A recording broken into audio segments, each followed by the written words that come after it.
మిరపకాయ అంటే ఏ రంగులో ఉంటుంది? ఎరుపు లేదా పచ్చ, అంతే కదా. కానీ తెలుగు రాష్ట్రాల రైతులు ఈ లెక్కను మార్చేశారు. గుంటూరు, పల్నాడు పొలాల్లో ఇప్పుడు పసుపు రంగు మిరప దగదగా మెరుస్తోంది. కేవలం రంగు మారడమే కాదు, రైతుల జేబులు కూడా నింపుతోంది. చూడటానికి పసుపు కొమ్ములా ఉండే ఈ మిరపకాయలకు మార్కెట్లో ఇప్పుడు విపరీతమైన డిమాండ్ ఉంది. కేవలం వంటకాల్లోనే కాదు, అమ్మాయిలు వాడే లిప్స్టిక్లో కూడా దీన్ని వాడుతున్నారట. అసలు ఈ వెరైటీ ఎక్కడి నుంచి వచ్చింది? అసలు దీని ప్రత్యేకత ఏంటి? దీన్ని ఎందుకు అంత రేటు పెట్టుకుంటున్నారు? తెలుసుకుందాం పదండి.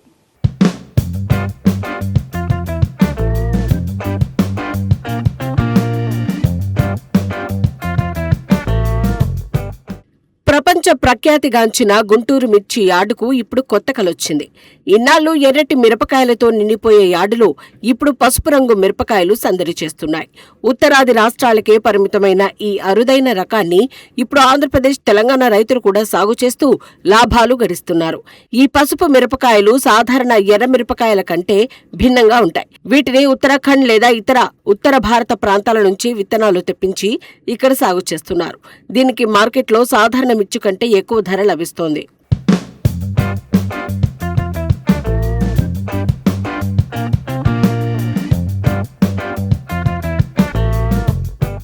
చాలా మంది పచ్చిమిరపకాయ పండితే ఎర్రగా మారుతుంది అనుకుంటారు. కానీ ఈ రకం కాయదశ నుంచి పండు దశకు వచ్చేసరికి బంగారు పసుపు రంగులోకి మారుతుంది.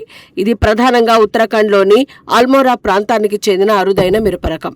ఇది చూడటానికి చాలా అందంగా ఉంటుంది. దీనికి లకోరీ మిర్చి అనే మరో పేరుంది.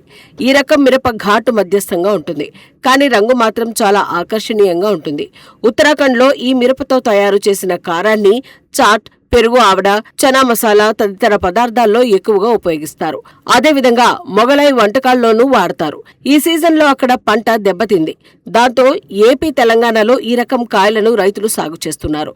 రైతులు దీనివైపు మొగ్గు చూపడానికి ప్రధాన కారణం మార్కెట్ డిమాండ్. పెద్ద పెద్ద హోటల్స్ లో ఎల్లో గ్రేవీ, పచ్చల తయారీలో దీన్ని వాడతారు. కూర ఎర్రగా మారకూడదు కానీ ఘాటు రావాలి అనుకున్నప్పుడు ఈ మిర్చిని వాడతారు.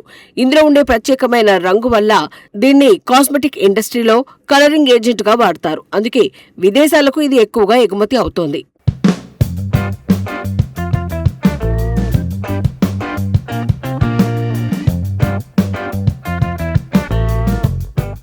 సాధారణ మిర్చితో పోలిస్తే దీనికి చీడపీడల బెడద కొంచెం తక్కువగా ఉందని, దిగుబడి కూడా ఆశాజనకంగా ఉందని రైతులు చెప్తున్నారు.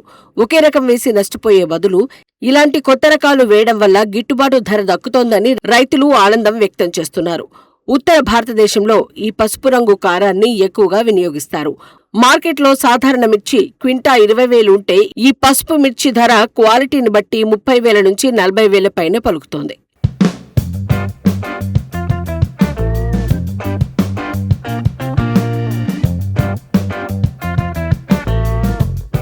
భారతదేశం అంటేనే spice bowl of the world. ప్రపంచంలో అత్యధికంగా మిరపకాయలు పండించేది, ఎగుమతి చేసేది మనమే. సాధారణంగా మన వంటగదిలో ఎర్రకారం మాత్రమే వాడుతూ ఉంటాం. కానీ ఇప్పుడు మార్కెట్ ట్రెండ్ మారింది. పసుపు మిరపకాయలు, కశ్మీరీ మిరపకాయలు, ఈశాన్య రాష్ట్రాల వెరైటీ మిరపకాయలకు డిమాండ్ విపరీతంగా పెరిగింది. ఫుడ్ ఇండస్ట్రీలో రంగుకు ఇస్తున్న ప్రాధాన్యత వల్ల రైతులు కొత్త రకాల సాగు వైపు మళ్లుతున్నారు. ఒకప్పుడు కేవలం ఆంధ్ర, తెలంగాణలకి పరిమితమైన మిరప సాగు ఇప్పుడు దేశవ్యాప్తంగా విభిన్న రకాలతో విస్తరించింది. మన దేశంలో ఒక్కో ప్రాంతానికి ఒక్కో స్పెషాలిటీ మిరప ఉంది. గుంటూరు సన్నం, ఇది ప్రపంచవ్యాప్తంగా ఫేమస్. ఘాటు ఎక్కువ, రుచి అదిరిపోతుంది. ఆంధ్ర, తెలంగాణలోనూ దీనిదే హవా. కర్ణాటకకు చెందిన బ్యాడగి రకం చూడటానికి ముడతలు పడి ఉంటుంది. కారం తక్కువ కానీ రంగు చాలా ఎర్రగా ఉంటుంది. దీన్ని లిప్స్టిక్లు, నెయిల్ పాలిష్ తయారీలో కూడా వాడతారు. కశ్మీరీ చిల్లీ, దీన్ని కూడా రంగు కోసమే వాడతారు. ఘాటు చాలా తక్కువగా ఉంటుంది. బూత్ జలోకియా, దీన్నే ఘోస్ట్ పెప్పర్ అని అంటారు. అస్సాం, నాగాలాండ్ లో పండే ఈ మిరపకాయ ప్రపంచంలోనే అత్యంత కారమైన వాటిలో ఒకటి. ఒక్క ముక్క తింటే చెమటలు కక్కాల్సిందే. ఇక పసుపు మిరప, పంజాబ్, ఉత్తరాది రాష్ట్రాల్లో దీని వాడకం పెరిగింది. ఇది ఎరుపు మిరపకాయల కంటే విభిన్నమైన ఫ్లేవర్ ఇస్తుంది. ముఖ్యంగా సూప్లు, సాసులు, పచ్చళ్లలో రంగు మారిపోకుండా కారం రావడానికి దీన్ని వాడతారు. దీనికి మార్కెట్లో ప్రీమియం ధర లభిస్తోంది.